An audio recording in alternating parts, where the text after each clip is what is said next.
And now, stand-up community subscribers and listeners from around the globe, it's time to Stand Up with Pete Dominic, where we ask the important questions that impact you, your family, and your community. Such as, could I see the upcoming partial lunar eclipse if I stand on my head at a 30-degree angle on my fire escape? And with the infrastructure bill on the verge of passing, can we finally get this neighborhood parking lot upgraded to a sweet sideshow event space?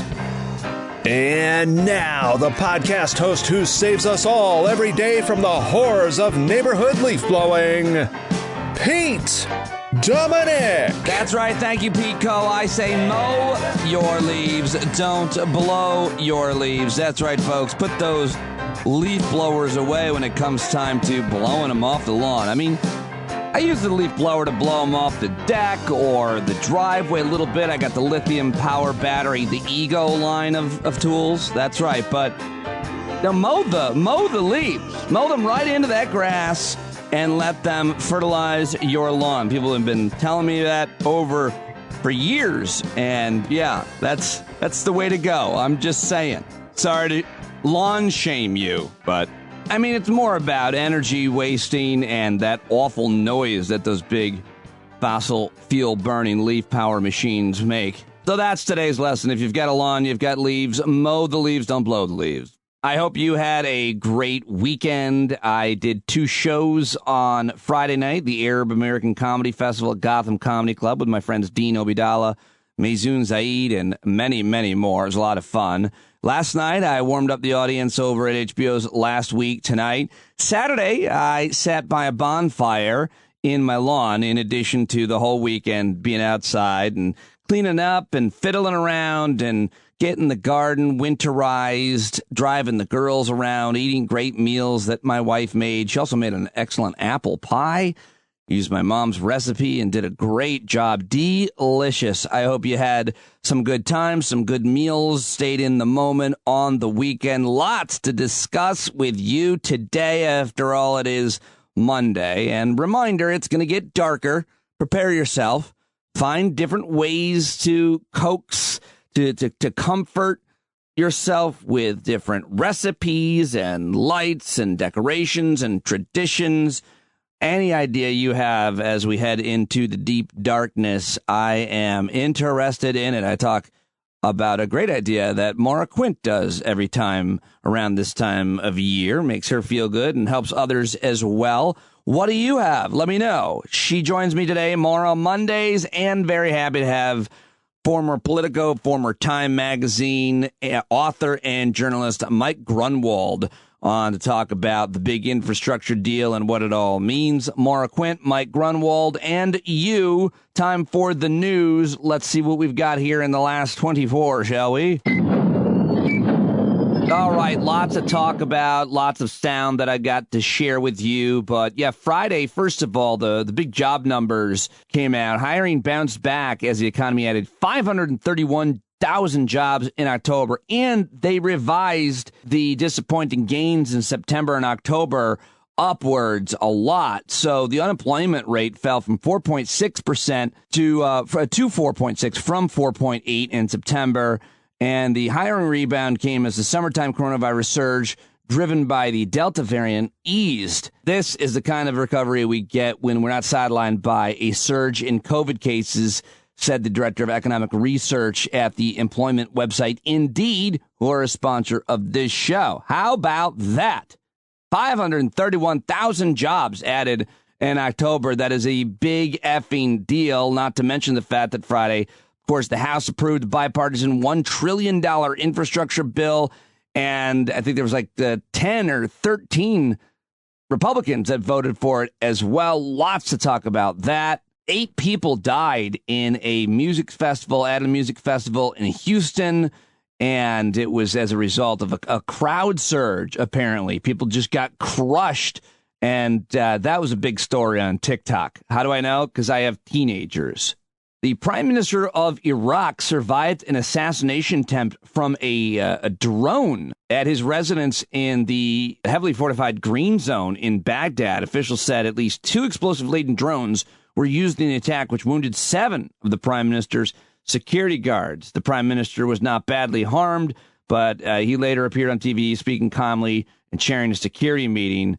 His left hand appeared to be wrapped in a bandage, but the assassination attempt coming as tensions escalating following Iran-backed militia's refusal to accept the result of parliamentary elections last month. According to organizers, more than 100,000 people poured into the streets of the host city of the climate talks in Glasgow, Scotland, which are heading into their second and final week. The protests brought into focus the gender and generation gap at the talks. Those with power to make decisions are mostly old and male. Those who are angriest about the pace of climate action are mostly young and female, according to the New York Times. A federal appeals court in Louisiana temporarily blocked the Biden administration's COVID vaccine mandate for large companies, which is interesting. The first time we've seen a court do that. The very conservative Fifth Circuit Court of Appeals granted a temporary stay for a group of businesses, religious groups in several states who argue that the administration had overstepped its authority when it directed big businesses to require their employees to be vaccinated by January. So lots to discuss on that story. The first court making such a decision. 30,000 people ran in the 50th running of the New York City Marathon underway yesterday morning. The 26.2-mile race took place on an absolutely beautiful autumn day here in New York. And then at the end, everybody's nipples and toes were bleeding. But I guess it was worth it. It usually is, right? And in the weirdest story I saw over the weekend, hear about this? Anybody hear about this one? Everybody? The FBI apparently raided the home of James O'Keefe, who is this asshole activist from Project Veritas, on a connection with the alleged theft of a diary belonging to President Biden's daughter, Ashley Biden. The FBI investigated the homes of two of O'Keefe's associates before conducting the court-ordered search of his New York apartment.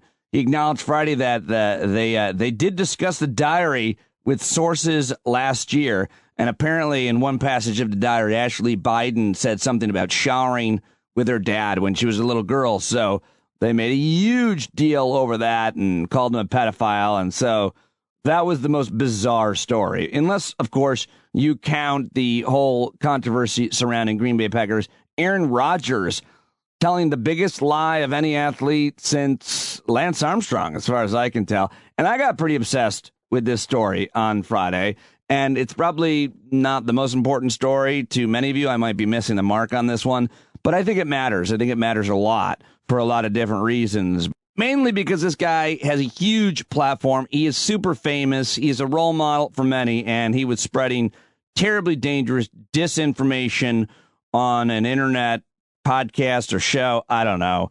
I watched the entire interview. I watched several different sports commentators criticizing it, from Christine Brennan at USA Today to Rich Eisen of I think he's the NFL Network. I was actually tweeting back and forth with him because I thought what he said was really great. But here is just a mashup from the recount, mashing up the worst of it, if you will, Aaron Rodgers, and they put in some scary music, too. I'm going to talk about this with Dr. Megan May, I think, tomorrow to debunk some of the bullshit and help folks understand why this is important. But here's just about a minute of the nonsense that Green Bay Packers quarterback and super famous guy, Aaron Rodgers, was spreading. I'm not, some sort of anti-vax flat earther. I consulted with a now good friend of mine, Joe Rogan. I've been taking monoclonal antibodies, ivermectin. I feel pretty incredible. That is what the media has been trying to do. They're trying to shame and out and cancel all of us non-vaccinated people. It was such a witch hunt. The problem with this is it is so political. Health should not be political. Why do people hate ivermectin?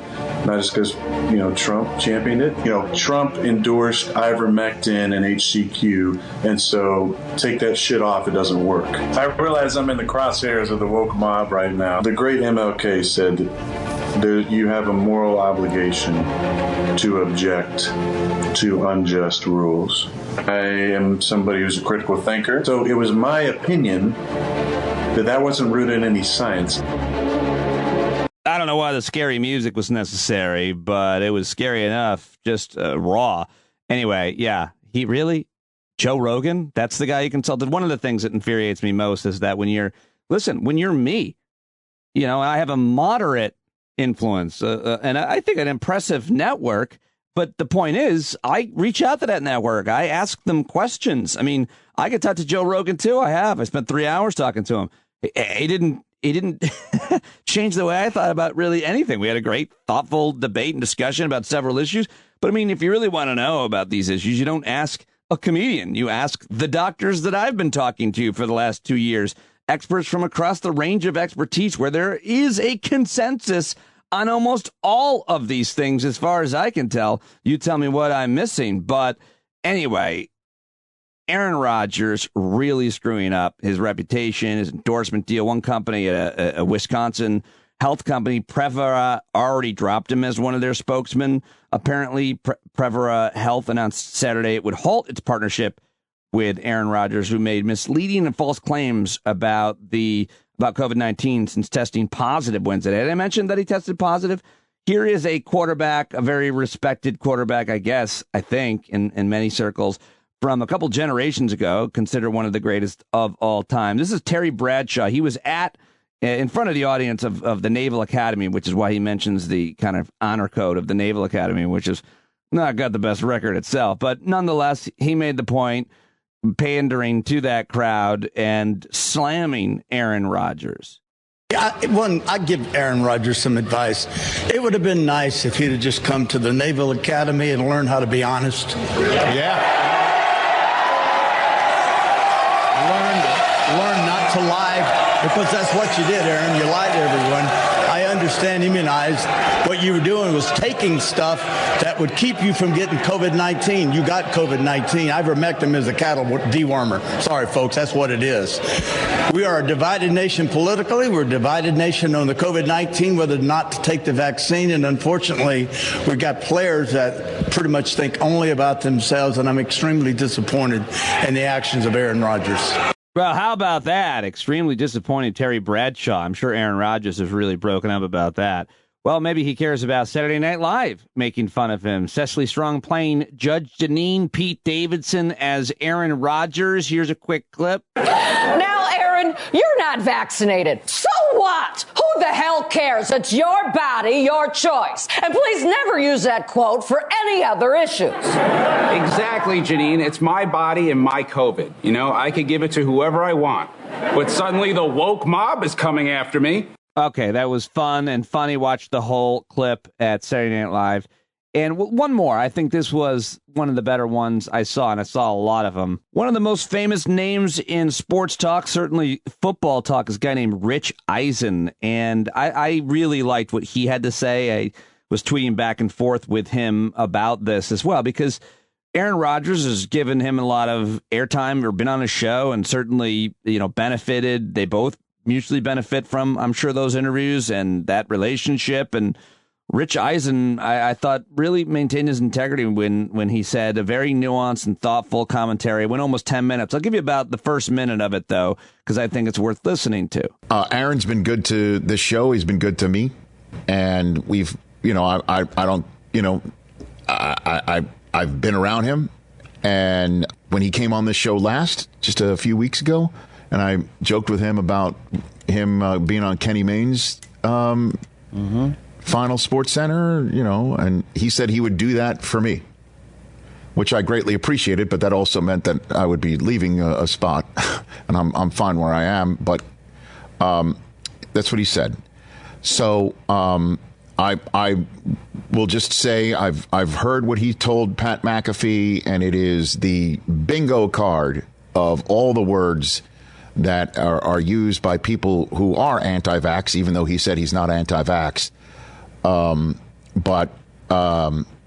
And like I said to everybody, it's what you want to do with your body. It's your choice, your body, your choice. I totally understand that. I get disappointed when people say that they are not going to take the vaccine because it is something that creates a variant that pierced my vaccination status, my double vax status, and, got me sick. So it's very personal to me. I could not be more patently disappointed by what Aaron Rodgers told Pat McAfee today. I could not be more outraged, is the only word, that I would be lumped in, because I guess he's lumped in anybody who's criticized him with a woke mob, with a cancel culture. I'm not canceling. Like, no one, you can't cancel Aaron Rodgers. Aaron Rodgers, hopefully you'll get better, and we'll see you back out there on the field. I'm not going to lie to you. I probably spent a couple hours listening to sports commentators. I was super curious to see how they would react to this, because this is like conservative commentators at the beginning of Trump, when he was running, when he was winning, and when he won, abandoning him because he wasn't a conservative. And they all lost tons of money and huge audience shares. I thought this might be a similar thing. I had no idea quite how Aaron Rodgers was received, or how sports talk has been reacting that much to COVID, because they really don't pay that much attention. But woo, just from my scan across the board, black and white, young and old, football and non, female and male, everybody seemed to, that I saw, maybe I'm in some kind of a weird echo chamber, but I didn't know what I was looking at. I was watching everybody from across the board, basically, I thought. I don't know if I missed anything. I watched the interview. It was absolutely wild and crazy and just shocking how this guy has destroyed himself. And I think one point made was let down his team. I mean, the day before they had a game, he was drawing attention to himself by doing a 45-minute interview with his selected, hand-picked interviewer who asked no tough questions whatsoever, which is why, of course, he went on with him. Anyway, I think it has huge implications. It matters to our culture, and that's why I spent so much time talking about it. But what else do I have for you on COVID? Well, some good news. Let's head over to Face the Nation, where the former head of the FDA and the Pfizer board member, Dr. Scott Gottlieb, again joined Margaret Brennan on CBS's Face the Nation, saying some pretty important stuff. So you said the other day that this is the end of the pandemic as we know it. What did you mean by that? Look, I think that that's right. I think that we're close to the end of the pandemic phase of this virus, and we're going to enter a more endemic phase. And as things improve, cases may pick up. That's what happened in the UK. The UK, we saw a spike in cases, but it's pretty much back to normal life at pre-pandemic types of levels in the UK right now, and cases are starting to decline again. So as the situation improves here in the U.S., people are going to go out more. Cases may pick up, but that doesn't mean that we're entering into another wave of infection. I think we're close to the end of this. This Delta wave is the last major wave of infection. We've always said that two of the events that would demarcate the end of this pandemic was being able to vaccinate our children. We're now able to do that down to age 5, and also having a widely available or orally accessible drug that could treat coronavirus at home to prevent people from being hospitalized or dying. And we now have two of those potential pills, one from Pfizer and one from Merck, and there will be more behind that. Well, there you go. Good news. Really great to hear Scott Gottlieb talking about that. I have to go check to see the difference between an endemic and a pandemic. But, okay, endemic means a disease or condition regularly found among particular people or in a certain area.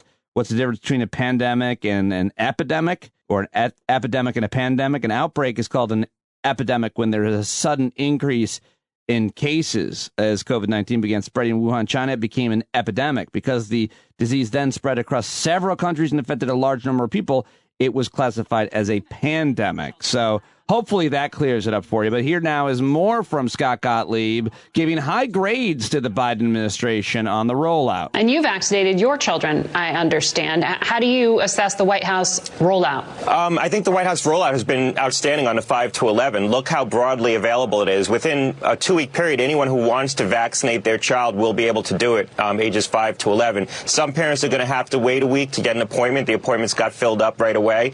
But everyone's going to be able to vaccinate their kids within 7 to 10 days of the availability of this vaccine. And that owes to the work that Pfizer did, the company I'm on the board of, but also the administration, making sure that this was broadly available in the community and available in different kinds of sites. It's in pediatricians' offices. Communities are holding mass vaccine clinics around schools. It's available in the pharmacies. That's a very difficult logistical feat, and I think the administration learned from some of the past challenges we had rolling out the vaccine and corrected for a lot of the problems we've had in the past. And as a way to promote the vaccine and help kids relax and understand and not be afraid of it, because it's, basically the greatest public health miracle since clean drinking water, Big Bird and Sesame Street, PBS, teamed up with CNN's Erica Hill and Sanjay Gupta. And Big Bird had a few questions for the anchor and the brain surgeon that sometimes talks about things he doesn't really know enough about. But here it is anyway. Big Bird, take it away.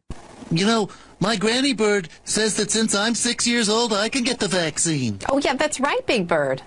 But, well, I have a lot of questions. Like, what is a vaccine? And does it have to be a shot? And will I still need to wear my mask? Well, my old friend and now insane lunatic commentator on Fox and Friends weekends, Will Cain, was outraged that Big Bird was advocating children get vaccinated. Big Bird is literally hawking an unnecessary vaccine to children.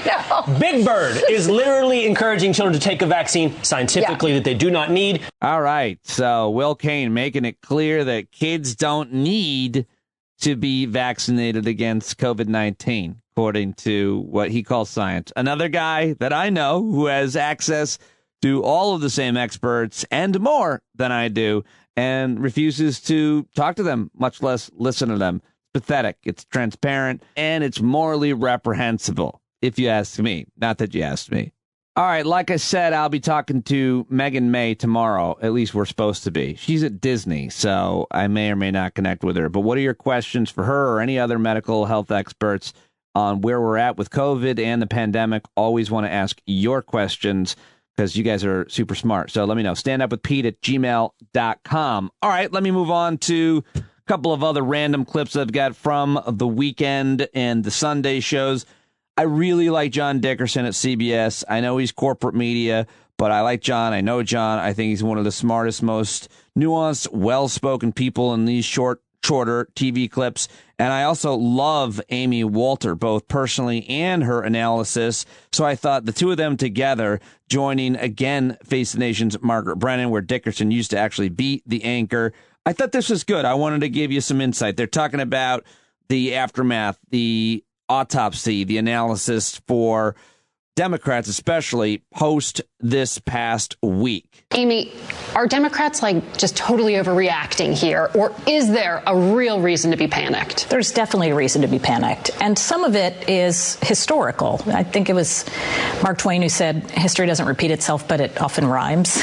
And this pattern we saw in Virginia and New Jersey feels very familiar because we've lived through it. We saw it in 2006. We saw it in 2010. We saw it in 2018. The party in power, especially the party in power that has both bodies of Congress, goes into a midterm election or an off year election like we saw in Virginia and New Jersey. The president's unpopular. The other side is fired up. And the party in power is not quite as energized and engaged. And you put those three things together and you get what we had in 06, 10, and 18, which is a blowout election for the other party, the party that's not in the White House. And another historical thing we see is after a loss like this, the losing party engages in this massive effort of diagnosis.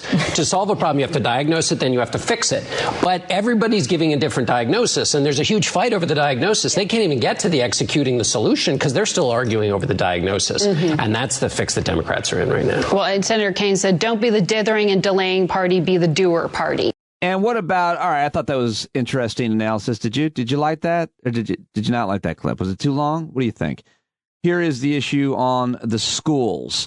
And, there's been a lot of talk about critical race theory, but, parents heard what their kids were learning through their computers, and maybe they had thoughts for the first time ever. Not to mention that there's so much more about schools that has nothing to do with CRT in terms of the way that COVID was handled by administrators, by principals and teachers as well. The rules that were made that they didn't like. So I don't know. It's hard to know. And I think it matters what election we're talking about. Obviously, a lot of focus was put on Virginia. Maybe there shouldn't have been so much focus on Virginia. But here's, I think, a thoughtful response from John Dickerson, again, back to CBS's Face the Nation and anchor Margaret Brennan. On that point, education is how it's referred to, right? And that has been an issue Republicans have come back to, just of reopening classrooms. Now it's about what's taught in those classrooms. Youngkin really focused in on that. Does critical race theory and everything it's come to symbolize become one of those cultural wedge issues? Is it the new defund the police, essentially? They're related. There is nothing more sensitive in American life than race, and no worse place to talk about sensitive issues than in a campaign, because it's about attack and fuzzying up issues. If you think of after George Floyd was murdered, America had a conversation and an opening up of perspective about how to deal with race. It was in corporations, it was in politics, it was in religion, and in the schoolroom, there was a feeling that you had to teach that racism didn't just come with a white hood.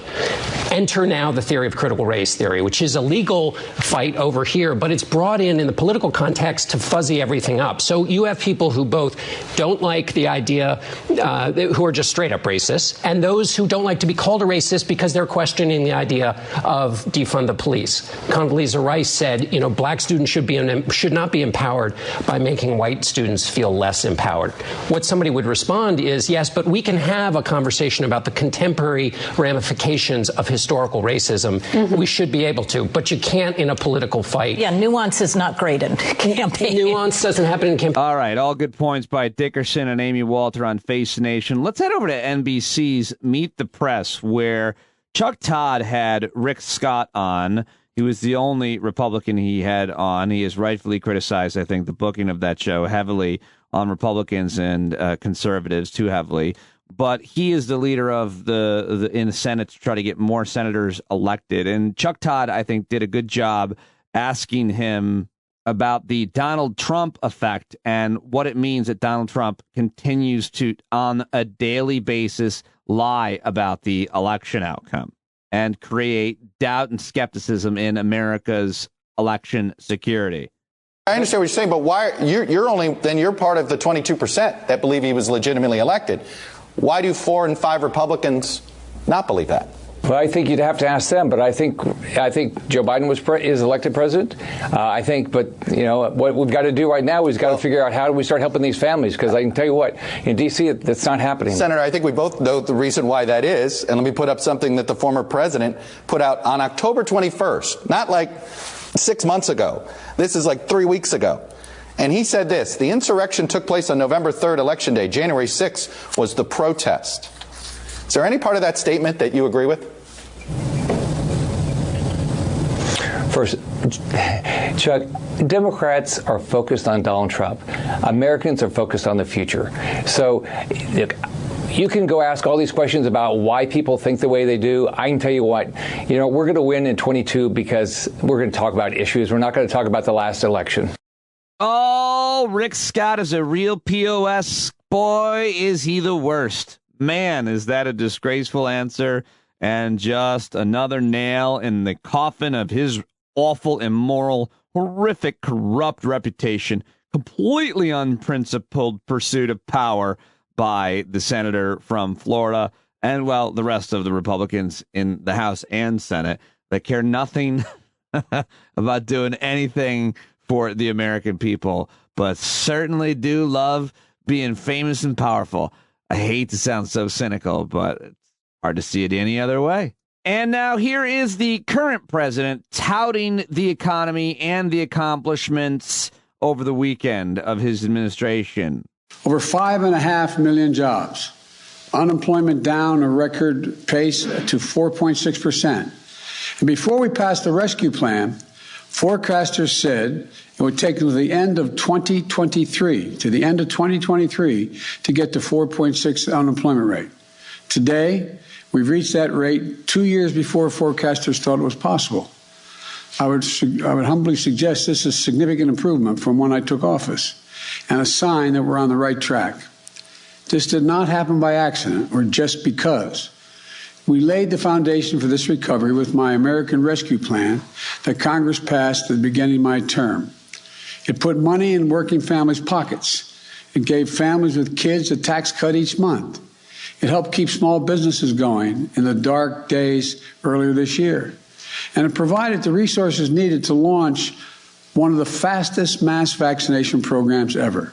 There he is trying to take credit for it, Joe Biden, and that's what you got to do when you're in government, when you do something good, and that's exactly what he should be doing. So, yeah, well done. All right, well, the tragic story over the weekend that 8 people died at a concert in Texas, hundreds more were injured. Investigators trying to determine why.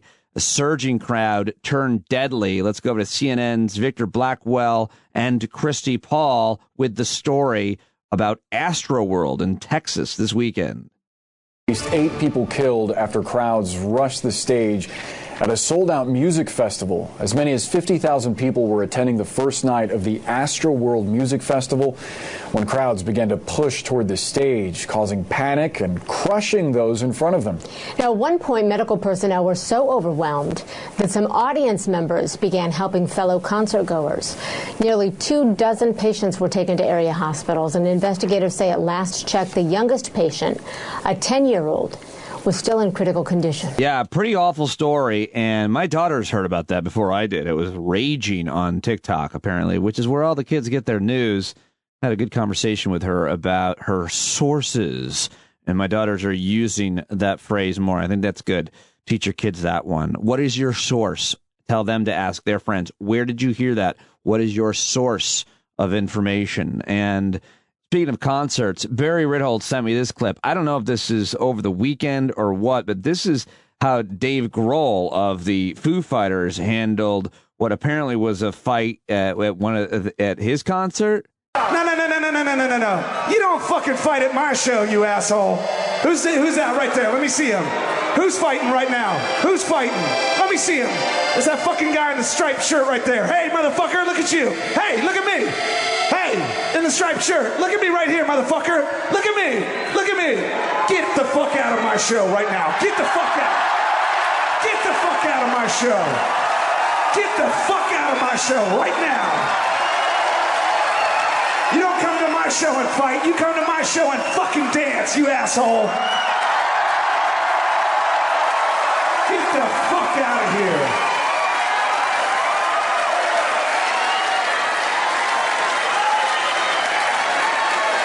I don't put up with that bullshit. You people come here to have a good time. That guy can fuck off. Yeah, I guess that was trending. I guess that happened like a year ago or maybe a long time ago, but that was trending because a guy with a massive Twitter following, former basketball player Rex Chapman, shared that as maybe a response because apparently at the concert over the weekend that I just mentioned, the guy just kept playing. They just kept performing while people were being trampled. I don't quite know the story, but I thought that was an interesting thing to play, seeing as that I got it yesterday. I guess people were playing it as a response. Don't let people fight and be unruly. But isn't that what concerts are? I don't know. I don't go to concerts. But it did make my daughter be like, I'm never going to a concert. I was like, oh, please.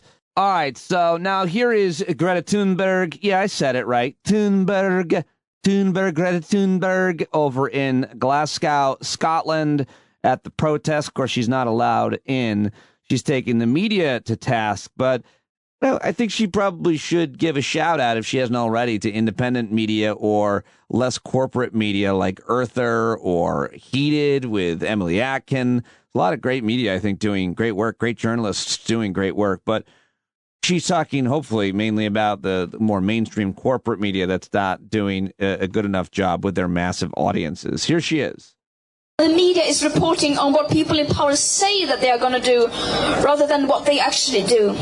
Time and time again, the media fails to hold the people in power responsible for their action and inaction.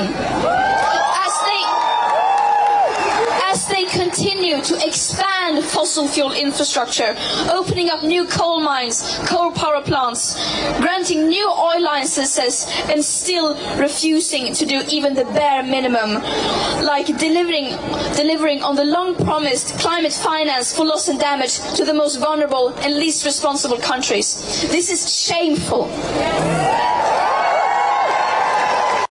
All right, a lot more to discuss about that this week as it heads into its second week. Two more. Let's see what else Two more clips I have here on the shelf for you. Let me throw them on. This is the Secretary of Energy, Jennifer Granholm, on CNN talking about gas prices. Could the average gas price in America be $4 a gallon in the United States soon? Well, we certainly hope not. As I say, the Energy Information Agency is going to put out their forecast this week. The president is all over this. Of course, every president is frustrated because they can't control the price of gasoline because it's a global market. He can call upon increased supply, which he has done, and OPEC is unfortunately controlling the agenda with respect to oil prices. OPEC is a cartel, and it controls over 50% of the supply of gasoline. There you go, Jennifer Granholm. Why was that so staticky? And finally, here is Nancy Pelosi taking a victory lap or touting what the miracles she pulled off on Friday night in the House, sending the infrastructure bill to the president's desk to sign. So she's on the House floor. Republicans are there listening to her and say they laughed at her. And, well, listen to how she responded. All the while contributing to reducing the national debt, making everyone pay their fair share. Did I hear a laugh over there? Did I hear a laugh from those who added $2 trillion in tax cuts for the richest people in America? 1%, 83% of it going to the top 1%. This is paid for, and more than paid for. Yeah, she was not having it from Republicans who are both election deniers on Earth 2 and the worst spenders. They spend way more money than Democrats, and they don't pay for it. The fact that Republicans have ever gotten the moniker as fiscal conservatives is one of the greatest propaganda campaigns they've pulled off. Outside of CRT, whew, that one really has worked for them. But fight back and join your local diversity and inclusion, equity and inclusion group. They've probably got to have one. Maura Quint talks about that in our interview coming up, the one that they have in her community and why it matters. But before we get to Maura and Mike Grunwald, let's get to what else I have left with the headlines. It's time for a massive dump, a news dump. Small dog walking in the hood, owner suddenly jumps. Didn't see that swooping eagle on today's news dump. Oh my gosh, that's a weird one because on Thursday I was walking to Indy and I looked up and saw a giant hawk on the top of a power line pole, and I thought, I wonder if the dog was just walking alone. I have a little dog. If that hawk would give it a second glance, much less swoop down and give it a shot. Think so, but it scared me. That would be a rough way to see your dog go. Sorry. All right, well, let's get to it, shall we? I saw this story over the weekend. A bunch of high schoolers have been barred from hockey games after they taunted the opposing team's goalie. Pennsylvania high school hockey game. The goalie, the team's only female player. So it's like a guy's team. They don't have a girls' team. And so girls sometimes play on the team. And this girl played goalie. And the entire student body has now been barred from games the rest of the season because they chanted horrible things at this female goalie, including "suck my dick."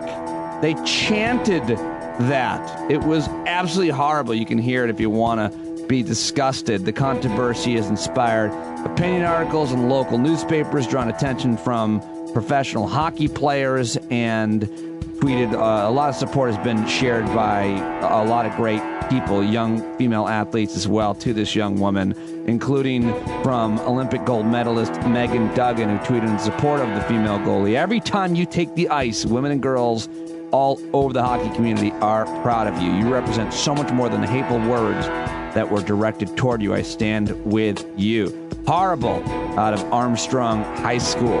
A horrific loss of life after an oil tank explosion in Sierra Leone, capital of Sierra Leone, killing at least 92 people and severely injuring dozens of others after large crowds gathered to collect leaking fuel. The explosion took place late Friday after a bus struck the tanker.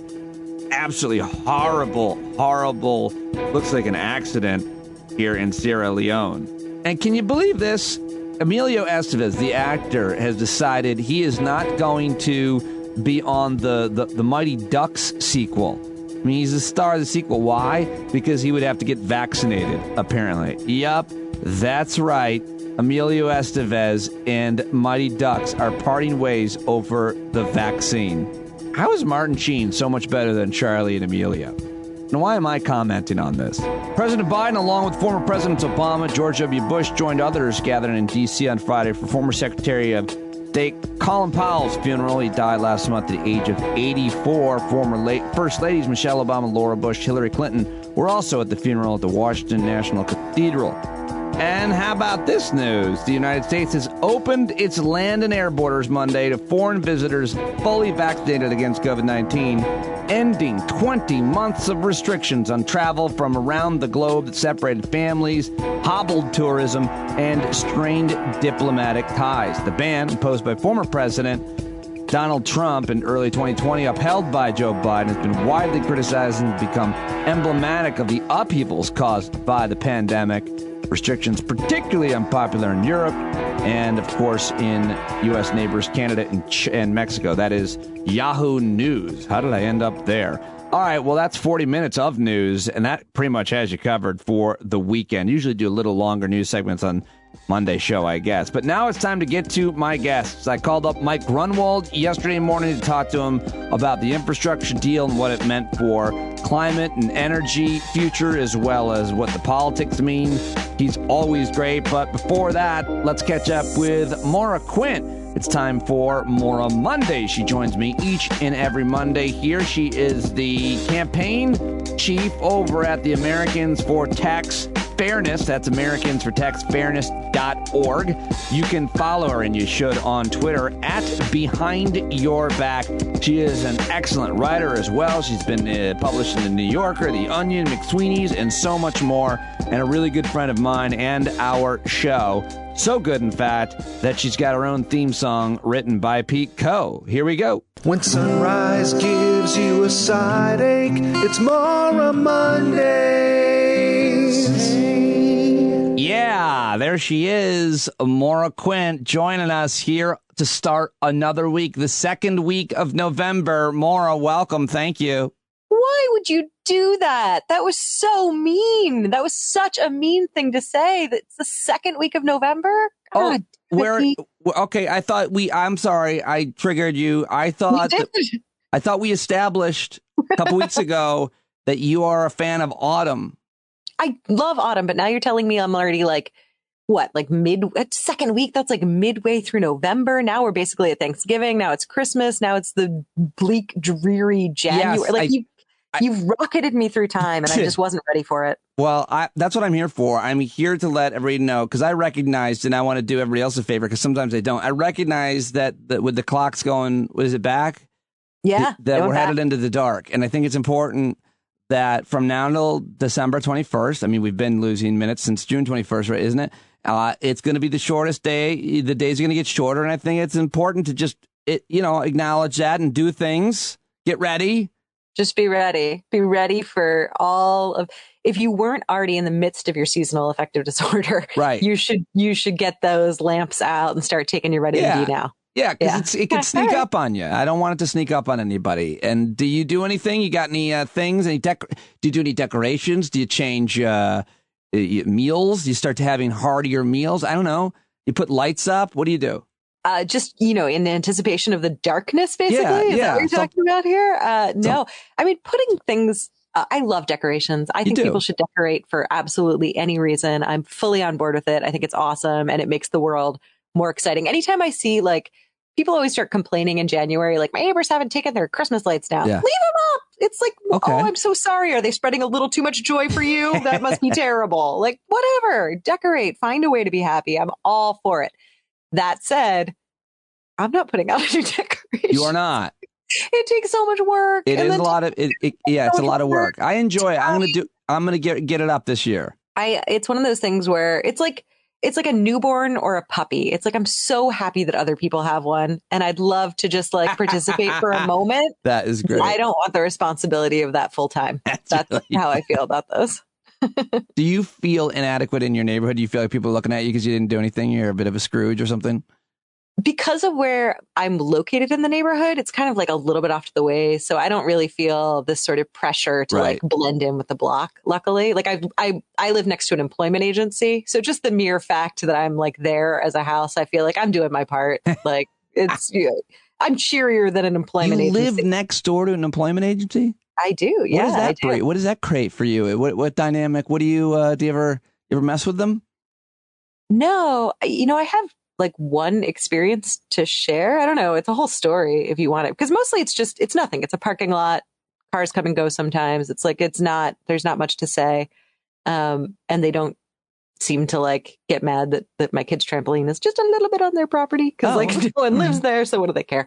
But I've only had one sort of interaction, and that was actually last Christmas. It's kind of a Christmas story. I don't know. I could tell you now, or I could tell you later. Should we wait till Christmas for it? We can wait till Christmas. We'll come back for my Christmas story. Yeah, we'll tease out your Christmas story for another time. All right. Well, I don't know. I like this time of year. I'm bracing for it. I did a bonfire last night.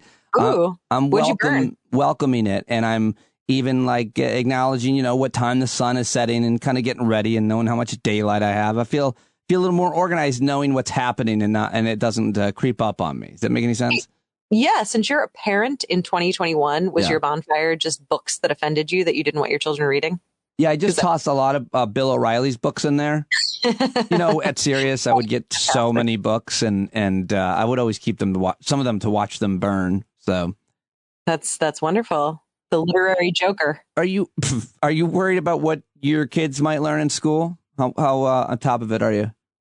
Not from a critical race theory perspective, but certainly I was interested to find out what my kids were, what they learned about something like Columbus Day. I was curious about that, but I'm much more in the hey kids, that's great. Now let's talk about Howard Zinn. Here's what you're not learning in your school. Yeah, that's kind of the interesting thing, that wherever you are on the political spectrum, much less the conspiracy spectrum, you can always brainwash your kids to what you want them to believe. You can always give them alternatives. I'm pretty sure that's what parenting is, just brainwashing your kids to what you want to. I just think it's weird that that people don't realize that. If you're religious, you're indoctrinating your kid into some potentially some really scary, crazy stuff, and that to each their own. You can do whatever you want. But sure. If you can convince your kids that, heaven and hell and all that nonsense, then you can unconvince them or convince them of whatever the hell else you want about politics, economics, race, whatever. To a point, we all have a certain amount of influence on our kids, and then, the world that they live in influences them as well. And, it's not as though you just have total control. From my understanding, at least, my kids are still young. But as I understand it, eventually they start to think for themselves a little bit. I'm not sure. Well, yeah, because I think partially because that's what they teach them in school. Didn't they teach you that? You get a book, you read a book, everybody discusses the book. The teacher doesn't give you the book and then force down the lesson down your throat or whatever. By the way, do we on the left use that phrase ever in reference to forcing politics? Something down your throat? But forcing it down our throat. Do we do that? Are you wondering if that's a problematic phrase, or what's the question? I don't think it's a problematic. It's an effective phrase to get people fired up. They're forcing their gay agenda down your throat is my favorite one. But if it's not sexual based, it's still they're forcing their whatever agenda down their throat. I just feel like it's a phrase used only by people to scare the hell out of you, and it's just maybe more on the right. I don't know. Yeah, well, the right is they effectively wield fear. That is their key motivating tactic. And in general, we have less of that. There's certainly some fear mongering on the left as well, but I don't know that the instances to use the phrasing that something is being forced down another person's throat come up quite as much. Well, I did want to ask you, because I've been arguing, and I think you might disagree with me, and so I want to get a different point of view. I've been arguing for a while now that people always kind of lazily say that Democrats, progressives have an issue messaging, and if only we could message as effective as Republicans and the right, we would be able to win elections too. And I find that to be bullshit. I think the difference is they have a very homogenous group that they are messaging to. It's easy to convince, a bunch of similar minded people. I think this as a comedian too. If there's a bunch of diverse people in the audience, harder to make them all laugh. But if everybody's the same, it's easier to message them. Democrats have everybody, old, young, ethnically, religiously, no religious, immigrant, it just seems different. I don't agree. I didn't think you would. I think that both groups are not entirely homogenous. I think there's an idea that they are, but I don't think that they are. I do think, though, that there are some sticking points that they can use to sort of rally around. But I don't think it's just that, like, oh, you're only speaking to one group, so you only need one kind of message at all for either side. I do think, though, that they are able to message around emotion in a stronger way. And I think that's because they primarily message around strong negative emotions. And I think that we struggle on the other side to necessarily wield negative emotions in a powerful sort of way and as a rallying tool. I mean, it's happened, but it tends to happen in response to things on the left as opposed to the first move. Like, whereas the right they'll just take the anger and the fear, and that's their motivating factor. And on the left, the anger and the fear is usually to stop something, is to, like, in response to something that the right has done rather than like a starting point, which, I mean, I prefer to have messaging that's not based in fear and anger, but it just from a psychology perspective, it might not be as effective. I think we on the left are afraid of actual things that are happening, and they on the right are afraid of things that aren't happening. And I wish that were the case. They're afraid that we're going to take their guns away. It's never happening. It's never happened. We're afraid of climate change and COVID. We're afraid that no one is going to care about elections anymore. We're afraid of real things that are happening there, and they aren't. But I take your point on the fear issue and how that affects different people differently. But let me try to give you a more specific example. On the left, rather on the right, they've had a message since Reagan that he said, of course, that government isn't the solution; it's the problem. That's an effective message. On the left, we're sitting here constantly trying to offer solutions from the government, and we can't even have that discussion. What do you mean we can't have the discussion? We can't have a debate because they simply dismiss our idea because it's a government solution. For example, a stimulus plan, like infrastructure. They don't like it. They think it seems like a non-starter just to talk about government solution. But who are you? Well, first of all, that's even that is not true. To say that the right rejects government solutions is entirely false. They lean very heavily on trying to use the government to solve whatever problem they see, and they do a very good job of sort of stacking the government in their favor in order to wield the power and create the policies that they want. But they're absolutely using the government. So that's not really a true statement. I mean, you're going from like a libertarian perspective, but even libertarians, they're generally not actually libertarian. They don't actually generally hold the same ideals that they profess to when you actually gauge it. But something like the infrastructure bill, I mean, you're saying, oh, we can't even talk about it. But I think you're just talking about the elected Republicans won't even necessarily engage with it. But when you're talking about the populace, the electorate, when you actually look into polling what is being done, people broadly love it. They like it. But elected Republicans, yeah, they fall in line. They won't. That's what I mean. But I mean, what government solution have they had? Their whole plan, their whole agenda is to deregulate, get rid of rules, destroy the administrative state, get rid of taxes, make sure there's nobody even working at the IRS to collect taxes. Well, there's elements of that. Sure, they like to deregulate, but handing out stimuluses to large corporations is a government run operation. That's something that they're choosing to do. I mean, even when you look at like voter suppression and gerrymandering, you can't just leave that to like a judge and have a state divvied up in the most geographically sensible way. You have to make a choice to gerrymander. That is immediate intervention into the way that government is functioning and the way that elections are run and who's getting elected into various things. I mean, that's fundamental and key. Like, I think they do lots. Yes, they love to deregulate. Sure. There's lots of deregulation of certain things. They like to deregulate corporations that can make more money. They also love to regulate other things like, I don't know, who's allowed to seek access to, who's allowed to be in control Women's of their bodies, body. yeah. I mean, like there's lots of regulation happening. But yeah, they like to deregulate when it means that the very wealthiest can get richer. What do you think? Do you have any hot takes on what happened in last week's elections? Anywhere?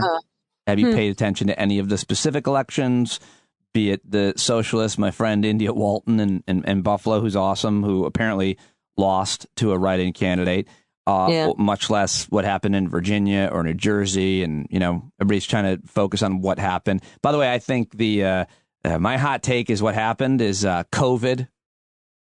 COVID happened, and it's really hard to apply a lot of traditional political arguments to basically things are costing more, supply chain issues. It's all COVID.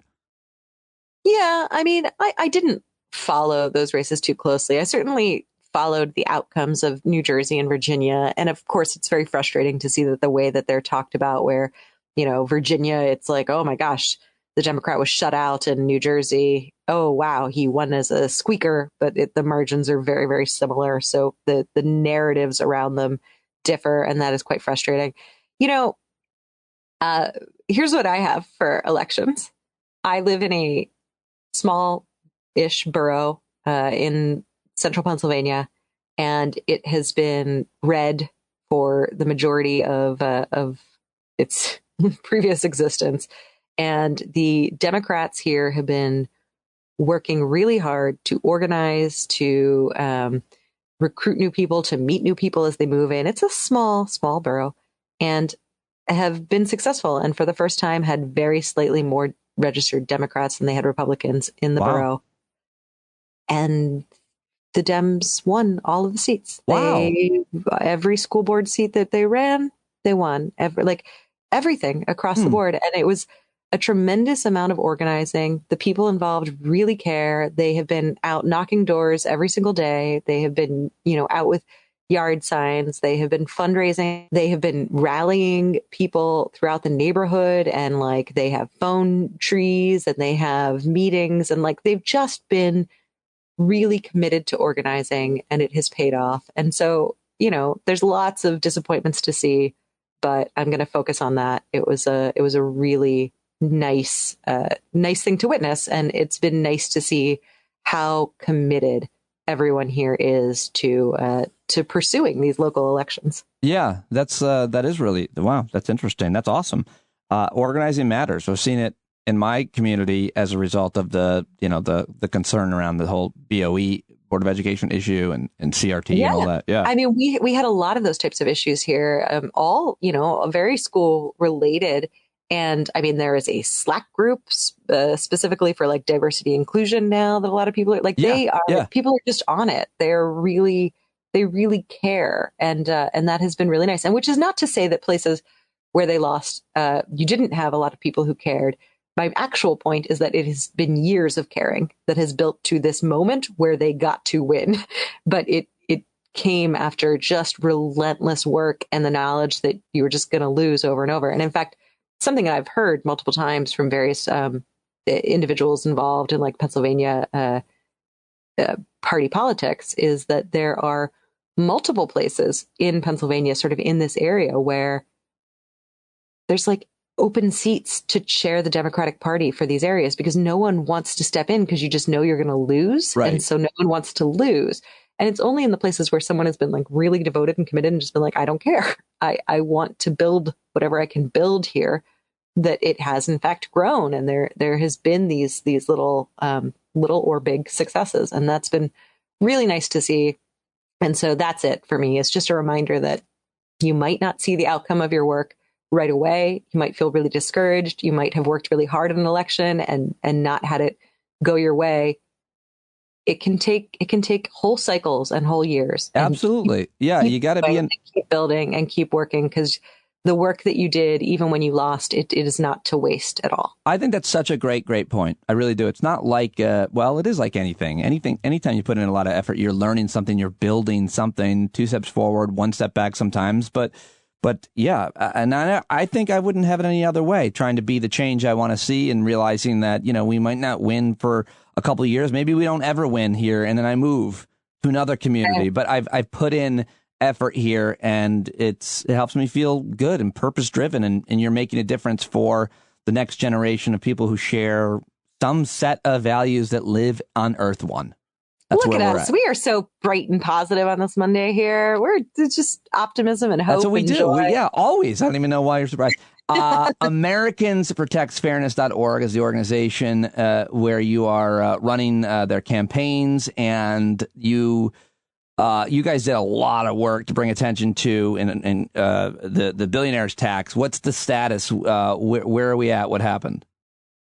Well, yes, we leaned really heavily into the billionaire's income tax. There were some other tax proposals as well that we've been trying to boost. The House version of the Build Back Better agenda has not included the billionaire's income tax. However, the Senate hasn't put out their version yet. There's still time to include it. And, and ultimately, for something that was proposed fairly late in the cycle of all of this, it actually gained quite a bit of support. It's very popular, and it's garnered a lot of press, a lot of op-eds, pushing for it actually, and talking about why it is something that we should be looking at and something that benefits. There's three, I want to say econ professors who put out a piece in the American Prospect, I think a day or two ago, that was really fantastic and just sort of making the case for the billionaire's income tax. So it's not necessarily in the running at the moment, but it's not completely out either. There's still certainly a possibility that it could be brought back. And it just got scored, which means the Congressional Budget Office has looked at it and tried to figure out about how much it'll generate. And I believe it was $500 billion, which was higher than anticipated. So there's a lot of revenue potential for this income tax, and that could fund some things that also had been previously left out and might be back in, like paid leave. So, there's a lot of possibility, whether it's on this round of reconciliation or maybe just in the next cycle, whenever that is, whether it's in a year or 6 months. Yeah, and that's exactly what you're just saying about, contributing to campaigns and making progress, creating awareness. This article at the American Prospect: the media got the billionaire's income tax wrong, despite the media framing a tax on billionaires' investment income is not novel, unworkable, unconstitutional, or divisive. And these economists write, the billionaire's income tax is not radical, unworkable, or unconstitutional. It's a sensible solution to close the most glaring loophole in the tax code and to ensure that all taxpayers play by the same rules. The next time it is considered, American taxpayers deserve a more honest debate, which is exactly what you're saying, because we had the debate. It wasn't as prominent or as honest. And we will continue to press for it. And it is immoral to have billionaires, in my opinion, period. So. I fully agree. I'm completely on board with that. Gross. Except for me, I'd be a fine billionaire. But just me. I obviously could manage it. It depends on how you make your money. That's what I always say. There's no way to morally make $1 billion. Well, I absolutely agree. But I was thinking about how my buddy, somebody was telling me, all these finance guys do this thing or whatever. I don't know what it was. But I'm always like, it always depends on how people make their money. I think that matters, how you make a living. But finance is if you're not building something, if you're not contributing to something, I always question that. But fine, you could still but if you're making millions and millions of dollars in finance, all I'm saying, my judgment is, you didn't, quote, earn it. I always hate, they're always like, no, I earned this. No, you didn't. You did not. No one earns that much money. I'm sorry. No, there's definitely a point at which you're just avalanching money. It's not quite the same thing. It's creating the sort of wealth itself that other people just simply are shut out of and don't have access to. Right. And then we, look at people who have just never been permitted that opportunity and then tell them that, they're lazy, they didn't work as hard or whatever, when they've worked very, very hard every single day of their lives. It's, we have a very ridiculous value system when it comes to money in this country, and probably across most of the world, but I can't speak for every other country, just a couple of them.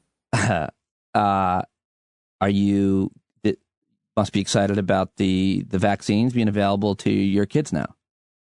Yeah, I can't wait. Haven't been able to get them. They're very hard to find right now, but I'm very excited for my kids to be able to get vaccinated. I understand that there are a lot of people who are still hesitant. I mean, even people who are vaccinated, and who believe very firmly in vaccinations, but it's frightening when it's your kids and you feel like you're not entirely sure. So I understand that kind of hesitancy, but I'm tremendously excited for my kids to get vaccinated.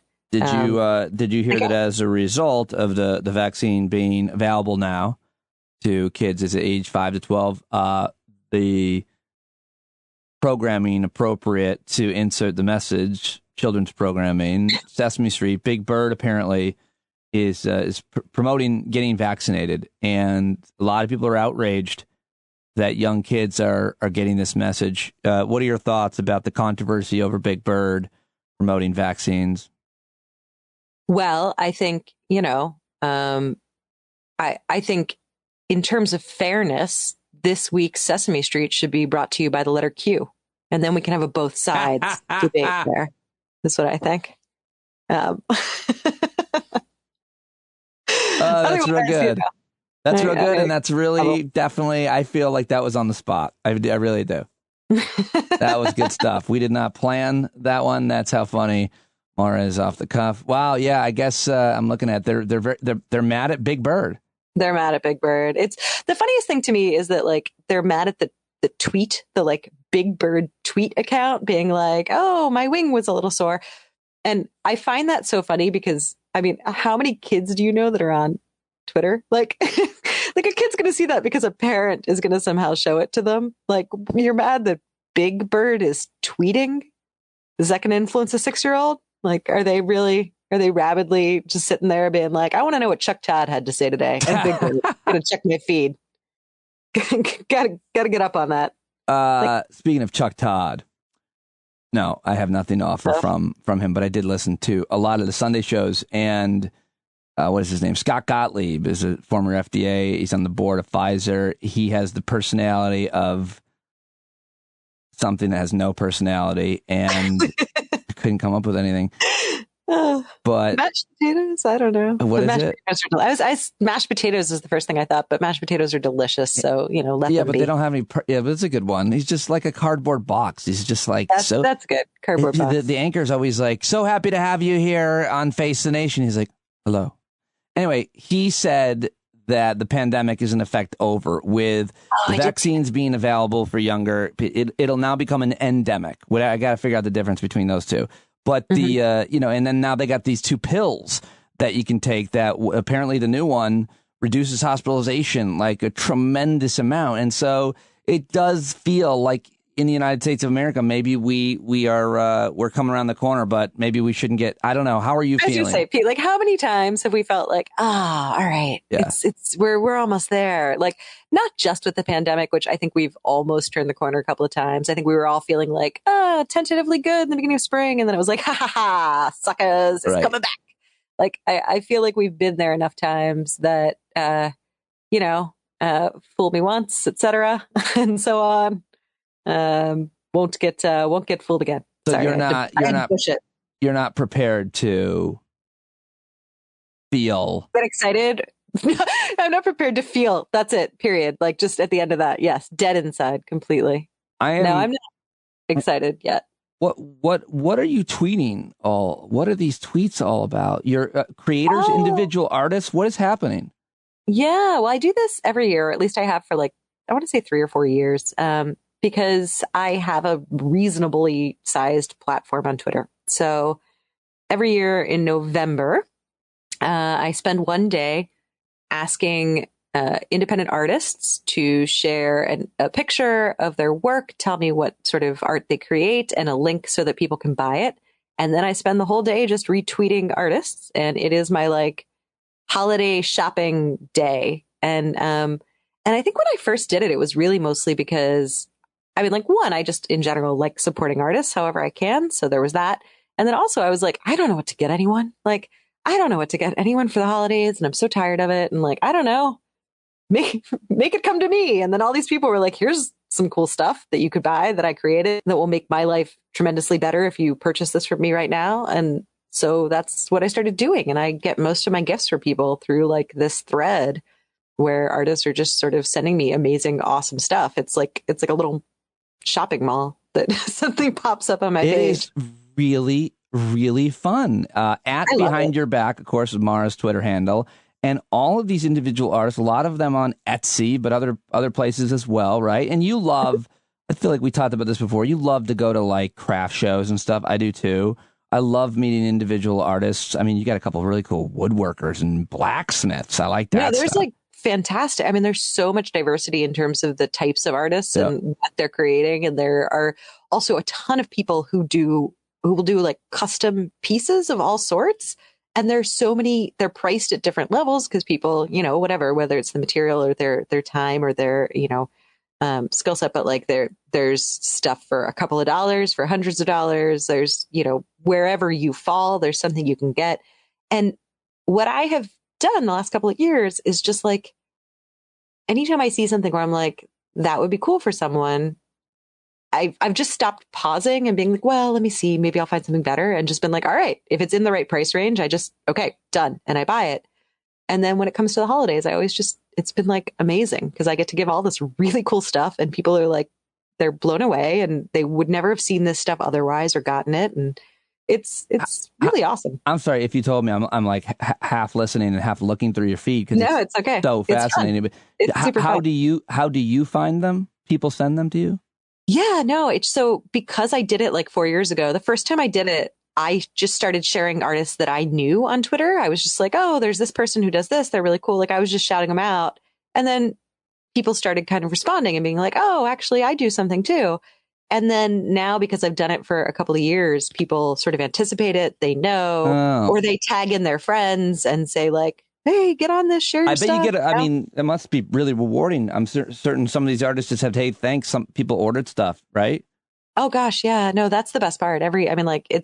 It's super selfish of me because then at the end of it, I always end up getting some artists being like, oh, I didn't know how I was going to pay rent. And now that's I can. Not why. Like, yeah, that's not at all. It's not super selfish. It's not why you do it. Well, I mean it's super nice. If you were really tweeting one artist like a lot, then you'd be like, listen, clearly your stuff is the stuff I want.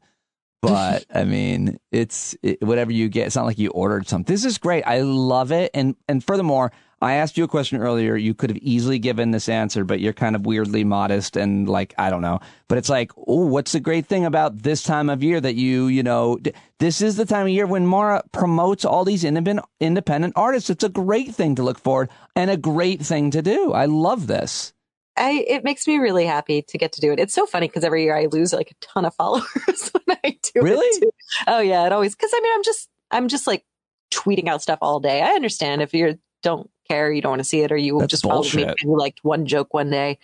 Like I understand it would be annoying, but it's not like you're doing what Wajid Ali and some of my other friends do, where they at like 8 o'clock start tweeting about sports every night. Like fuck that noise. Yeah, I bust his chops. I bust his chops so much he now like tweets just warning Pete Dominic, I'm about to start tweeting about the NBA. I'm like, okay, I'll mute you for the next few hours. Sometimes I like that though, when like the whole feed turns to some sport or like some TV show or something else that I'm otherwise not engaged in, because then I just like end up accidentally soaking in bits of knowledge, and then the next day can walk around like I had an experience I didn't have, which I just love faking my way through things. It's fantastic. I can just pretend to be more well-rounded than I am. I think that's funny. I think I do too. I just don't admit to it as much. Not as much. You're not paying attention. You're not obsessed with this Aaron Rodgers situation, the football player who lied about his vaccination. You're not obsessed with this. You're not even interested in it. Not really. No. I mean, I'm aware of it. Thank you, Twitter. I can converse. I can go to a party and pretend like I know what I'm talking about. But like, I mean, ultimately, I just feel like certain types of athletes who have just spent so much time devoted to perfecting their body for their particular craft, I feel like there's a lot of shit that can happen there to you from like a mental standpoint in terms of whether it's superstition or, or even like just a sense of worrying about ingesting something that's going to like alter your performance. Or, I mean, I don't know. These people don't change their socks. Like, so getting a vaccination, it's like, wow, that's going into my body. I don't even want to change the underwear Okay, I'm wearing. I'll I don't mark know. you down. I feel like there's a lot of weirdness there. I'll mark you down for sympathetic Aaron Rodgers apologist.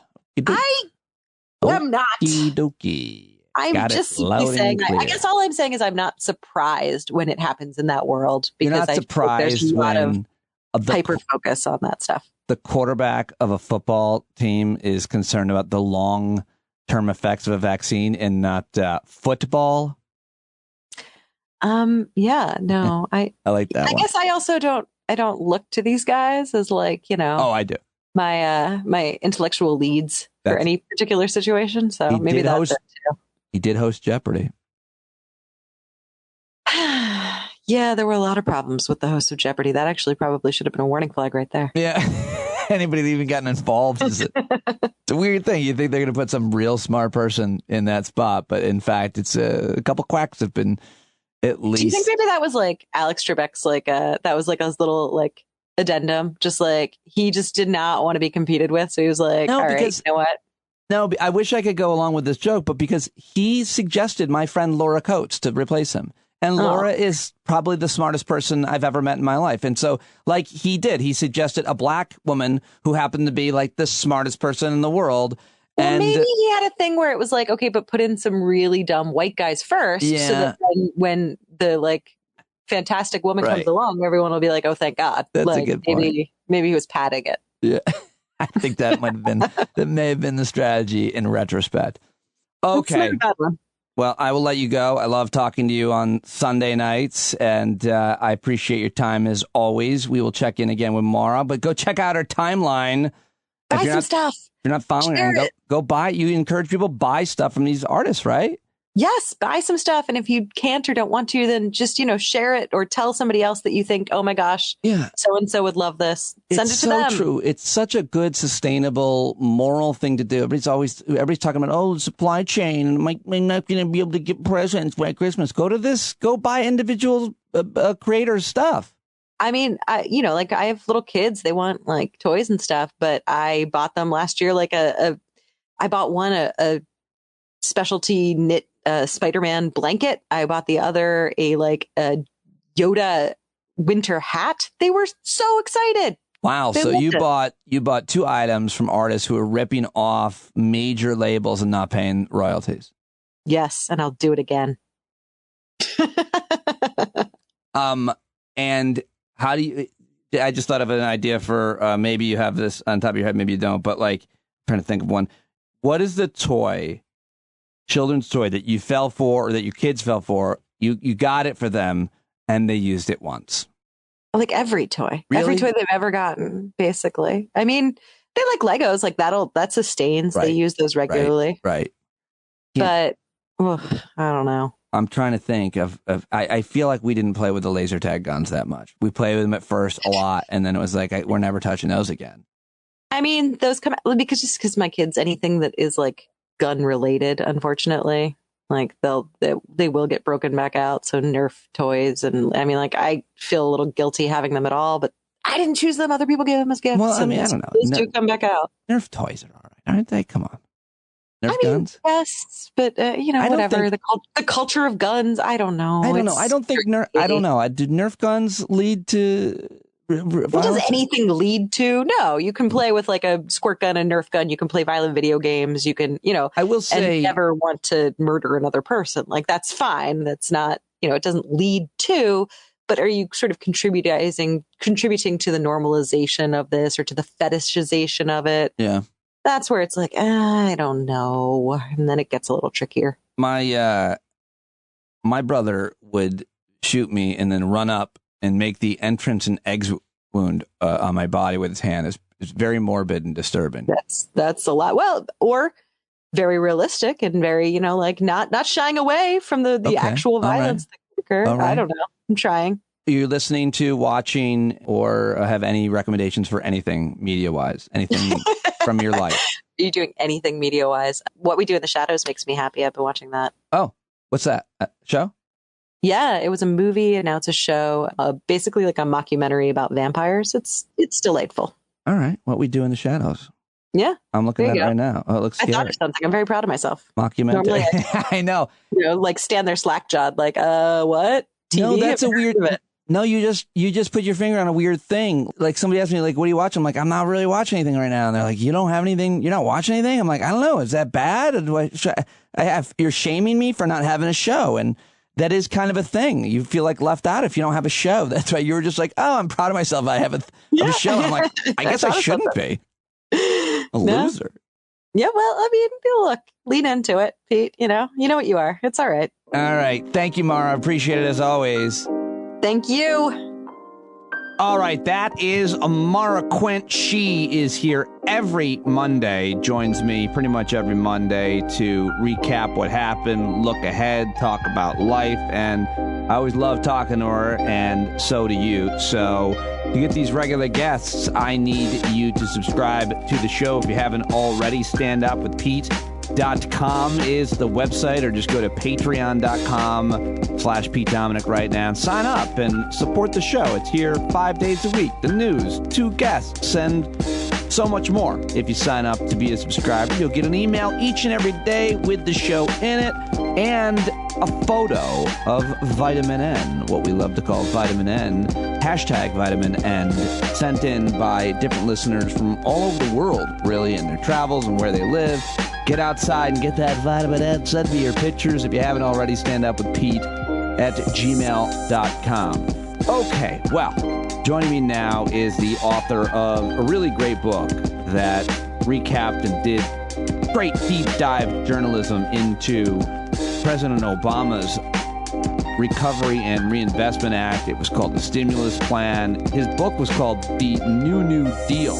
And Mike Grunwald is a former reporter he was at Time Magazine, the Washington Post, the Boston Globe. He's a senior writer for Politico Magazine, but now he has left it to get to work on his new book, which is about food and climate, and he's working on that right now. But I called him up to ask him about what his thoughts were on the politics and the policy behind the infrastructure deal that was signed on Friday. You can find him on Twitter at Mike Grunwald. Follow him there. He's active. He'll see your tweets, and I hope that you'll thank him for joining me on the show. Ladies and gentlemen, Michael Grunwald down in Florida. Already wasted enough of Michael Grunwald's time shooting the shit. It's great to have him back on, and excited that you are fully dedicated on your next new book, because your last new book sits prominently on my bookcase. I love it, and as a result, I love you. Hi, welcome back. Oh, thanks, Pete. You do such an awesome job. It's always a pleasure. Well, when it comes time to talk about climate and infrastructure and politics, I love talking to you. I mean, as evidence from our before I hit record conversation, I always love talking to you. But I just wanted to kind of understand how it works when legislation like this passes and goes into effect, and then how people see it in their communities, and will people see it. You wrote the book on Obama's big legislation that had a lot of infrastructure. You followed investments. You followed all the politics after that, and talked about what could be.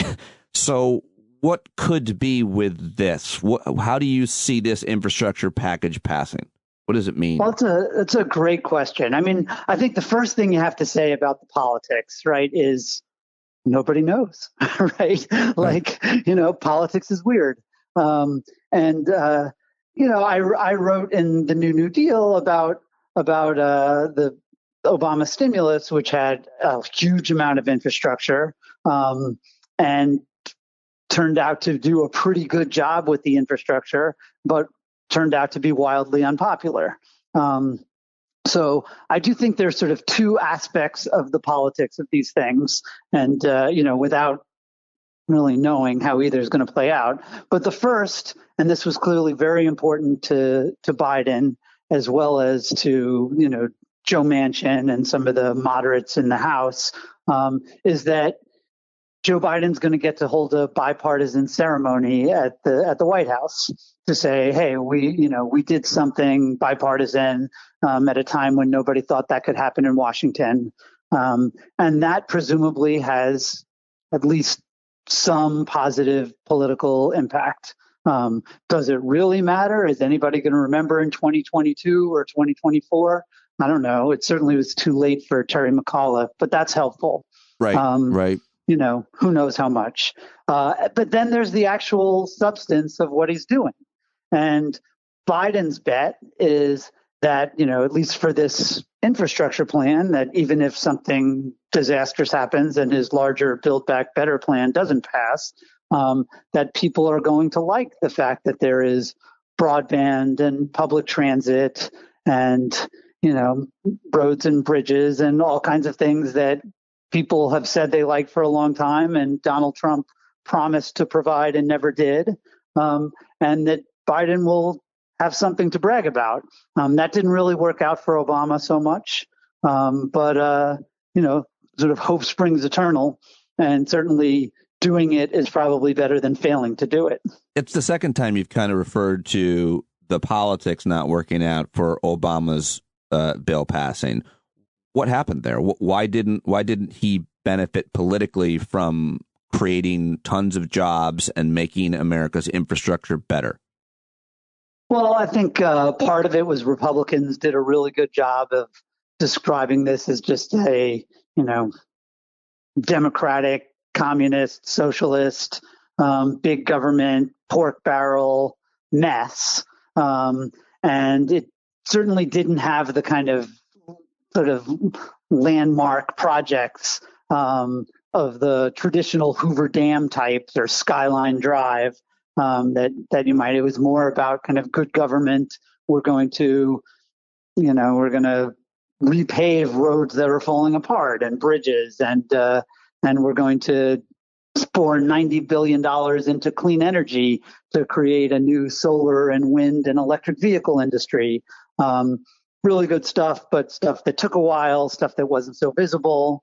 And, who knows, it may just be after the financial crisis, people didn't like the idea of spending $1 trillion.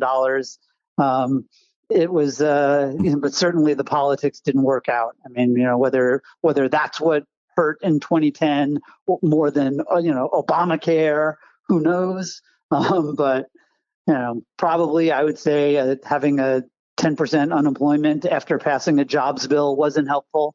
It may just come down for Biden with, like, if the economy keeps getting better, people are going to like this, and or at least they'll think they'll like it. And if the, COVID takes off and everybody's unhappy and the economy is bad, suddenly everything he did is going to look really politically stupid.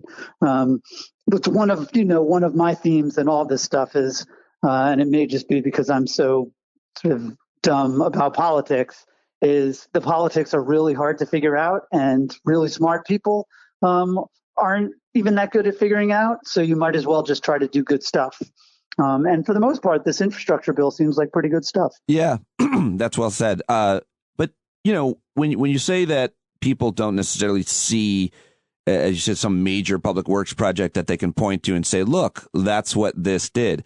How does the process work? Meaning, like here where I live in Rockland County, I believe my understanding is a pretty big part of the budget for the brand new beautiful bridge we have, replacing the Tappan Zee Bridge, the Mario Cuomo Bridge, which I think Andrew tried to get it switched to his name. I think he actually tried to paint Andrew over, but then he got kicked out. No, but the point is, like, people see that, and I'm wondering if when these federal infrastructure packages are at least tried to pass, if they think about it politically, now that there aren't earmarks, that if each House rep, each senator voting for it must look back at their state and district and say, if this passes, my state or district will get this, and that will create jobs, and that'll be good for me and my reelection and my community, et cetera. Is that how the process works?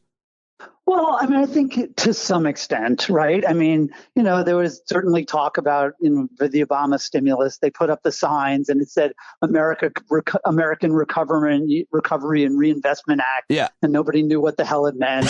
Or they said like Tiger Grant, and everybody was like, what? So there's some questions about selling it, just like there were questions about how Obama sold his tax cuts instead of just sending everybody a check. They kind of dribbled it out. And nobody really knew they got the tax cut, and so they didn't credit Obama. But again, I don't know. This is such a polarized country, right? Where most people already, if that bridge, somebody said that Obama did it, what they think about Obama is gonna affect what they think of the bridge more than the bridge is going to affect what they think of Obama. That is such a great point. I mean, you could put up a picture of Obama at the bridge. I'm thinking about like a cartoony caricature, one of him with a thumbs up saying, oh, look, I did this. And then people would give him, because of what you said about the name, nobody knows the name, put his picture up. And some people who like him would give him credit, but the rest would try to burn the bridge down. I mean, that's like, I think that's what you're saying. That's true. That's why politics is bizarre. Look, I do think there's a certain political power, particularly in this moment where Donald Trump, really infrastructure was his thing. And, I wrote a big magazine piece about this, about how, he swore over and over again that he was going to be the builder. We were going to build bridges and roads like you never believe. And it was bullshit. He went to I started my article with this long, story of this big love-in at the White House where Republicans and Democrats were all hanging out and talk about how much they wanted this gateway tunnel from New Jersey to New York City. And it was going to be the greatest thing ever. And it was all happy talk. And then afterwards, Trump took Schumer aside and said, I'll give you your tunnel if you give me my wall. And Schumer was like, I can't do that. And then Trump said, well, then fuck your tunnel. And spent the rest of his administration trying to screw it, even though it's the most important infrastructure project in the country. Now Biden gets to say, like, after all those infrastructure weeks, I did it. Yep. Here's your infrastructure. Yep. I think that probably has more of an effect, if any, than, somebody saying like, oh, I was waiting for that pothole to get fixed and now it did with some, money from the infrastructure bill. There may be some places, I think a lot about how this bill is going to clean up the lead pipes. So I think there will be some places that have been waiting for decades to get their toxic water problems fixed that really will associate this with like, hey, that's a change that has been promised and is finally happening. But, this isn't, what is it? It's $500 billion in new money. You spread that over, a decade. It's not the kind of thing where people are going to be like, wow, suddenly there are traffic cones everywhere. I think there's just going to be some good stuff that people will appreciate, and it probably contributes to the notion that Joe Biden can get some stuff done. And by the way, traffic cones everywhere would not be a welcoming sight. People want their major infrastructure project done tomorrow. Where is it? Right. Where? They told me that miss, we have to build it. That was sexist. I don't know why I had to make my hypothetical person but a that lady. was the funny thing about the Obama, the Obama stimulus, and I wrote a lot about the media coverage of it. Yeah. But it was like, the money's taking too long to be spent, or then it's like, they're spending the money too quickly. They're spending too much in rural areas, and they're spending too much in urban areas. And then they were literally like, what's happening? Where are all these road projects? And then there would be projects about how like the Obama stimulus is causing traffic problems. So it's like, there's a certain, the media likes to play these gotcha games. They don't usually write like, hey, there was a lot of money for broadband and people are kind of happy because they like broadband. We don't really write about the planes that land safely. Right. So I think there's probably a, limited substantive upside from people saying like, hey, that's nice. A lot of electric vehicle chargers on the road. I mean, it is good. It's, and that's what I want to talk to you next. But it would be funny to have a story that goes out to some rural farm and covers a teenager who says it was great how quickly my songs and movies were downloading. Right. Wow, this really works. I've never read that. Right? Yeah, exactly. Let's go to some diner and see if like people are happy with their broadband. Or at this point, where we're so in it, you said that nobody's. I'm not good at analyzing politics. You said something. Nobody is, and for two reasons. COVID is everything, and if you don't include that as kind of like the main reason for everything, and the other thing is. Somebody, let's say they did get broadband in their rural farm area. You go out there to interview them at the diner, and they might say, "I don't want it." They're going to be they're just giving me broadband to spy on me. And it's like, all right, well, we're trying to give you a good thing, but if you think we're going to eat a baby. But hopefully somehow we can get around that. We could belabor that more. I want to ask you about investments into, renewable energy, things to stave off climate, to adapt to it, energy efficiency, sustainability. What do you think this infrastructure bill does for that? I read it's the biggest investment in clean energy in the last, I guess, decade. So before that, it was what you wrote all about, right? Right. American recovery and reinvestment. And to be honest, I think this is not a huge climate bill. It's got some very good climate stuff. It's got electric vehicle chargers, not a huge amount, but honestly, we don't really need a huge amount. I have a Chevy Bolt. I charge it at home. We don't need that many chargers on the roads to make a big difference in people's range anxiety. There's a lot of money for public transit, which is good. There's a sort of new approach to transportation funding generally, which, you'd probably sum up as, a climate friendlier approach that sort of is less about building new sprawl roads and more about, trying to do transit and sort of dense downtown improvements, which is generally good.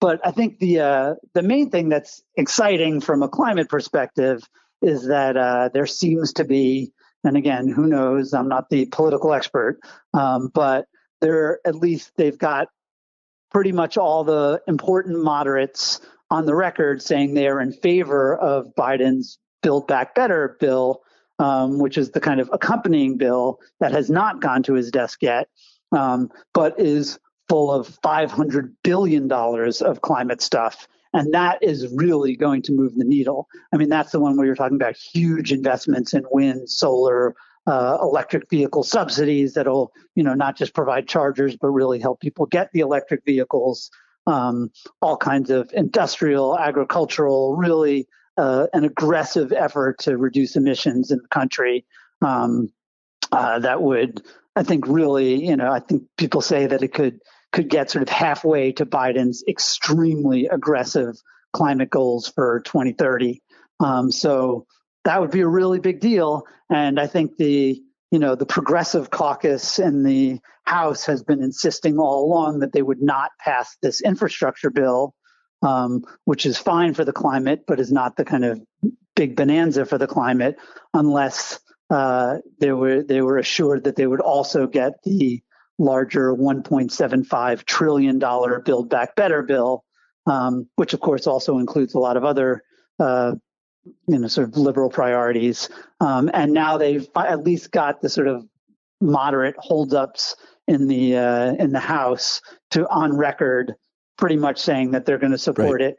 And that's a big deal because that's where the real climate stuff happens. I guess the final question would be about, are you familiar with, have you been following this climate conservation corps idea? I mean, I know a little bit about it, yeah. Because I feel like it would be such a big deal to have that in our country for so many different reasons. Peace Corps, AmeriCorps, all these other federal programs that young people get involved with that everybody seems to benefit from. Always, controversial, plenty to criticize, but I just feel like that would be such a big deal. Also, just the idea of national service, I think, matters. So I don't know. Where is that, and what do you think of it? Right. It's funny. You're going to shit on it. A big believer, a little bit. I mean, I'm a big believer in national service, and I'm a big believer in climate action. I'm not that convinced that there's that much overlap. I think climate action is really, it's like a numbers game. It's like, how do we get rid of fossil fuels? How do we, get rid of methane? And it's not really about the kind of things that you think of the original FDR, Conservation Corps, which did amazing things about, going and, putting trails in national parks and, all kinds of really cool stuff that people really enjoyed. This idea of are we going to then the Obama stimulus tried to create jobs for people, kind of caulking windows to improve energy efficiency. And maybe that kind of thing can help.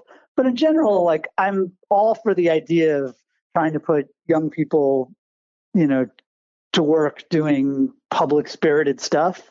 I'm not sure I'm convinced. And if the Climate Corps is just kind of a BS way to get them to do kind of good FDR-y type,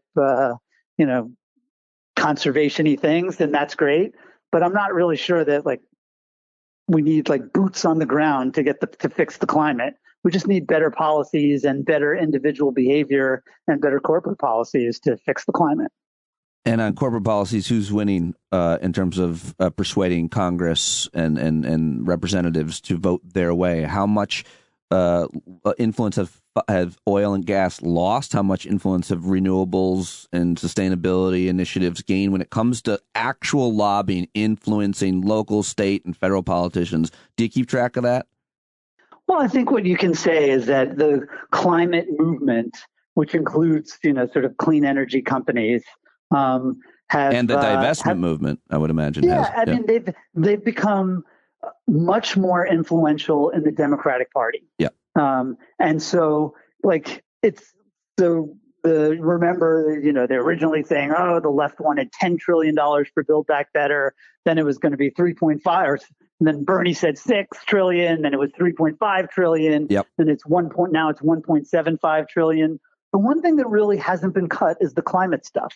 Which shows that at least within the Democratic caucus, there's real support for that kind of thing. And I think you're absolutely right that divestment of college campuses and pension funds shows that there is that fossil fuels are becoming kind of reputationally toxic, yep. That there really is a kind of shift happening in society. That said, we still have, there's still, I think it's 3 billion megawatts of fossil fueled electricity on Earth, and there is 1 billion fossil fueled vehicles on Earth, and it's going to take a long time to get rid of them. Yeah. And it really matters how fast we get rid of them, whether it's 2 decades or 3. But certainly, clean has gotten a lot cheaper, and so then, we've probably passed peak emissions. We've begun this transition to zero emissions economy. It's just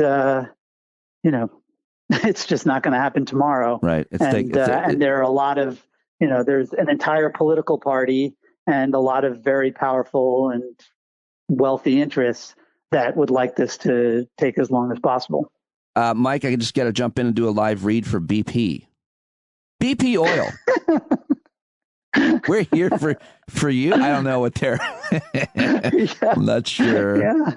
After all that, but they're now beyond petroleum, right? No one says. I don't think that. I mean, I don't know. I don't know why they don't. The oil and gas, they don't just change their entire logo to a solar panel or something. Even though they're not doing, just change it. Even even Exxon and all these guys, they're all they're constantly advertising about how wonderful they are. But what's the line about the hypocrisy is the tribute that vice pays to virtue. It's it's good that they feel like they have to pretend to not be evil planet wreckers. Yeah. It shows that I genuinely think that's a major victory. Yeah, I do too. I think that you have to start somewhere, and they are where we imagined they would be at making their best, and we have to keep pushing. Michael Grunwald, it is so good to catch up with you, and I really appreciate you joining me on a Sunday morning. Now go. I guess you have soccer or something. Oh yeah. We got You talk to the other parents. It's I got a little beast. She's a terror out there. That's awesome. So. That's awesome. Yeah, love to watch. Yeah. Have a good time, bud, and thanks so much for talking to me. I appreciate you joining me. Great to talk to you, Pete, and thanks so much for all your great work. Stand up. There he goes, Mike Grunwald on Twitter, @MikeGrunwald. I hope that you enjoyed that conversation as well as that with Maura Quint, as well as the 40 minutes of news and clips that I put together. It's a lot, and I love doing it for you from the shed each and every night. So it's there for you to wake up early in the morning, usually drops by 1 or 2. a.m. Please support the show with a paid subscription right now. Sign up now. Can we get 10 new subscribers this week? Is that a possible goal? Yeah, I mean, you're still listening at an hour 44 and you're not subscribing. Let me know why not, and we'll figure it out together. StandUpWithPete.com or email me, standup@gmail.com. If I haven't heard from you, I'd love to talk to you. Thank you so much for your support. I love you guys. I appreciate you very much. I'll talk to you here tomorrow. Here is Grammy Award-winning singer, songwriter, the multi-talented John Carroll singing us out with our own song, Stand Up. You better stand up, stand up. When you're tired of begging, saying pretty please, that's the time you gotta finally get up off of your knees. When you can't see the forest for the burning trees, you got to stand up. Hey, you've been sitting so long, you got the creaky knees, you got to stand up. Stand up. I think you're driving wheels with leaking grease. Boy, you better stand up. Stand up. Well, there's a whole lot more of us who know what's right. They'll keep right on ignoring us if we keep sitting tight. We got to open up the window to let in some light. You gotta stand up. That's right. You got to rise up. You got to stand up. You gotta stare the devil straight in the eye. We got to let him know it's his turn to go. See it clear and all you hear is a lie. Don't get up off of your butt, get down off of your fence. Even if it ain't a very friendly audience, well, they'll begin to listen when you start making sense and you stand up. Stand up. No need to point your rifle to defend your town. Just stand up. Stand up. You know they can't deny you what you're laying down. Boy, you better stand up. Stand up. Show your face of every color, yellow, black, red, and brown. She's the place where every lost child will finally be found. There's only one thing to do before we stand our ground, and that's stand up. Stand up. Well, the founding fathers saw the land for all. They had to stand up. They had to stand up. They had a keen imagination for a crystal ball, drawing all the plans of stand up. But all they had to go on was the time they were in, with other causes for laws, and since they weren't even sin, they knew that change was gonna come before the change could begin. They had to stand up. All right, they had to stand up. We got to stand up. We got to look the devil square in the eye. We gotta let him know it's his time to go and make it clear when all we hear is a lie. Why you lying awake wondering where the money all went? It'll be the cost of freedom that'll go unspent. You can see him flee the scene of that experiment if you stand up. All right, we got to speak up. We got to reach up and raise your voice in every way you know how. Don't be toes up. You got to show up. Ain't no better time to do it but now. No need to pledge allegiance to no wanton tribe. Rise up, show obedience to the voice inside, and listen well and it'll tell you not to run and hide. It says stand up. Stand up. Got to stand up. Ooh, come on, just stand up. Everybody got to stand up in the darkest hour. Stand up. People got the power. Stand up. Come on, come on, come on. Come on, come on, come on. Come on, come on, come on. Stand